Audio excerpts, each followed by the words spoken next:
Selamat pagi dan salam sehat untuk kita semua. Apa kabarnya hari ini? Bapak berharap kita semua dalam keadaan sehat selalu. Sebelum kita mulai belajar, mari kita berdoa menurut agama dan kepercayaan kita masing-masing. Berdoa dimulai.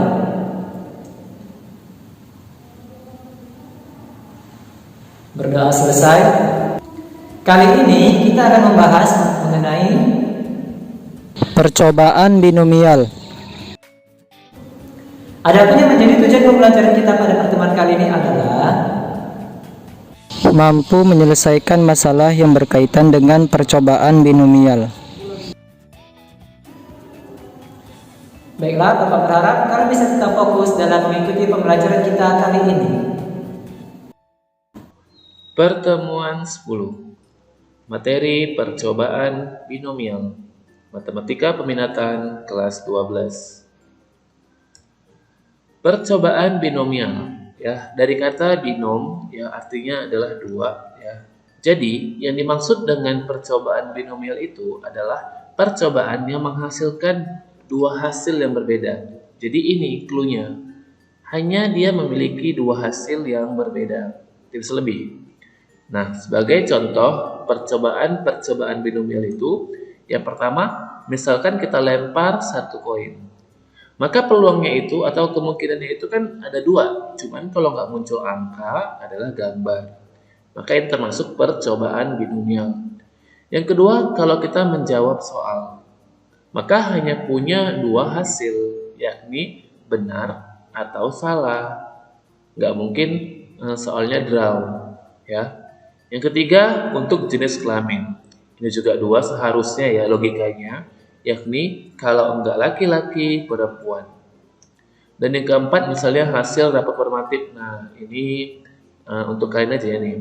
Jadi peluang kemungkinan cuma dua. Kalau nggak tuntas, ya nggak tuntas gitu ya. Kalau tidak tuntas, berarti tuntas. Nah, itulah dia.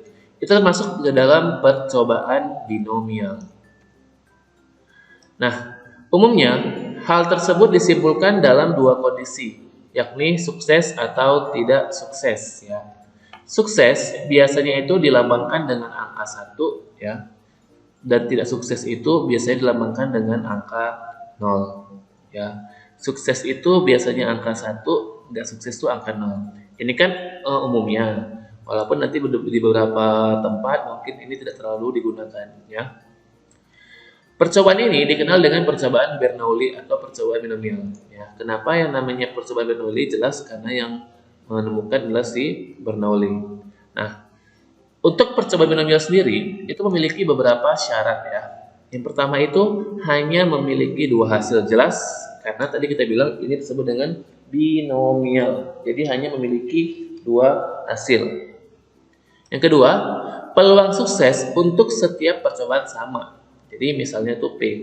Jadi walaupun dia memiliki dua hasil, kadang ada percobaan itu yang berbeda. Ya, percobaan pertama itu misalnya kayak kita ilustrasi sederhana aja ya. Walaupun ini mungkin nggak tepat, lempar bola basket ke dalam ring, ya kan. Kalau kita lempar pertama kali, mungkin karena baru-baru peluangnya kecil masuk ya. Tapi kalau udah makin sering, maka peluangnya akan besar. Nah, itu tidak termasuk peluang suksesnya sama. Jadi harus sama itu, misalnya kita pakai mesin, nah itu jelas ya. Pakai mesin itu kita lempar, kita apalah ya, memotong apalah pakai mesin. Karena banyak nonton TikTok ini ya kan, dia masalah yang ikan di Korea itu, dia memiliki kecepatan yang sama untuk setiap ikan yang dipotong. Nah itu bisa dikatakan dalam peluangnya itu sama pada setiap percobaan. Kemudian setiap percobaan harus independen, jelas. Ini syaratnya, dia bebas. Maksudnya tidak bisa kita karang-karang. Ini harus keluar angka 1, enggak gitu. Dia harus bebas. Yang keempat itu banyaknya percobaan harus tertentu. Nah, artinya percobaan itu enggak boleh sebanyak-banyaknya. Harus memiliki N, misalnya 20 kali. N, misalnya 10 kali. Misalnya jawab soal nih. Jawab soal itu kan, N-nya itu misalnya kadang 10 soal, maka N-nya 10. Nah, yang pernah keluar di soal UN dan PTN itu misalnya kita melempar bola basket. Peluang free throw. Ya, free throw itu kan cuma 2 peluangnya. Kalau nggak masuk nggak masuk. Kalau nggak masuk, ya masuk kan gitu. Jadi pretro ini ada dua, bisa gagal, bisa sukses. Nah, kan pretro itu nggak banyak, 2 kali, 3 kali, 4 kali, makanya dia harus tertentu. Nah, itulah syarat dari percobaan Bernoulli.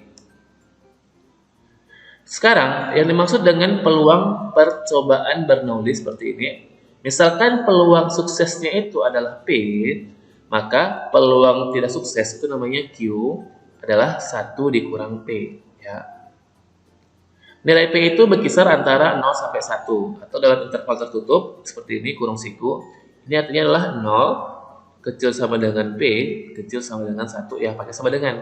Kalau dia kurung kurawal biasa, kurung bulat biasa, dia nggak pakai sama dengan.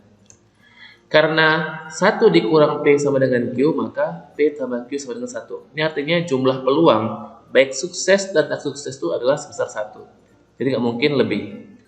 Nah, sebagai contoh, misalnya peluang hujan itu 0,54, maka nanti kalian tulis di catatannya, maka peluang tidak hujan berapa? Ini silakan ditulis catatannya. Ya.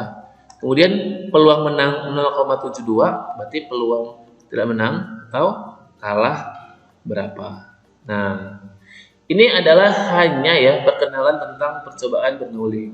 Untuk pertemuan kita yang ke-11 nanti adalah bagaimana menggunakan percobaan Bernoulli ini dan variabel acak nanti dalam pemecahan masalah.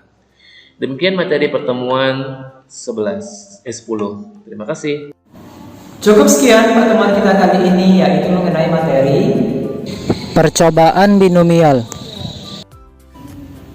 Bapak berharap kalian bisa tetap menjaga kesehatan agar bisa mengikuti pembelajaran kita di pertemuan selanjutnya dengan baik.